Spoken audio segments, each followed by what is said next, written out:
Herkese selamlar arkadaşlar. Arkadaşlar gece bir video paylaştım TikTok'ta ve bizim Telegram kanalımda da paylaşılmıştı bu video. Sağ olsunlar arkadaşlar.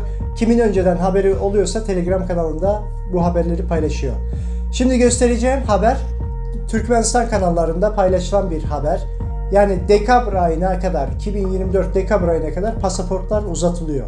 Yani bu da o demektir ki 2024 dekabra kadar pasaportlar uzatılıyorsa bir 2 sene daha burada nasıl söyleyeyim, uçaklar olmayacak.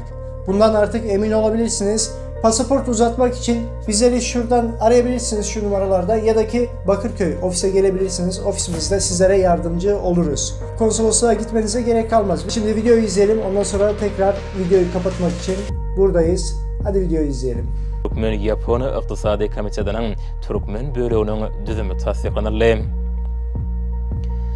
Dünyada yüze çıkan yeti yokunç keserlerinin pandemiyası bilen bağlı halkara gatnawlaryny girdilen çeklendirmelerin netijesinde häzirki wagtda daşar ýurt döwletlerine wagtlaýyn bolýan ýa-da hemişelik ýaşaýan Türkmenistanyň raýatlarynyň hukuklaryny we kanuny behbetlerini goramak maksady bilen şeýlekeme migrasiýa hakyndaky Türkmenistanyň kanunynyň 29-njy maddasyna laýykly Türkmenistanyň prezidenti karary gol çekdi.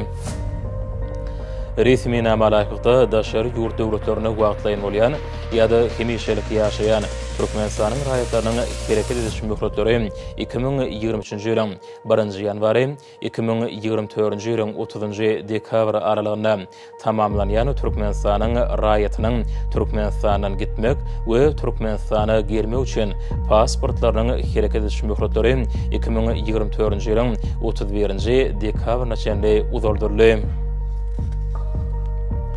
Türkmenistan prezidenti buyruğu gol çekdi. Resmi namalaşykda Türkmenistan mene Birleşen Arap Emirliklerining arasyndaky. Gördüğünüz gibi siz benden daha iyi anladınız. Ben anladığım kadarını anlatmaya çalıştım. 2024 dekabr ayına kadar pasaportlar uzatılacak. Yani uçak yine yok. Hepimize geçmiş olsun. Kanala hala abone değilseniz abone olmayı, bildirimleri açmayı unutmayın. Ve hangi konularda video istiyorsanız, hangi konularda sorularınız varsa yorumlara yazabilirsiniz. Kendinize iyi bakın. Görüşmek üzere. Hoşça kalın.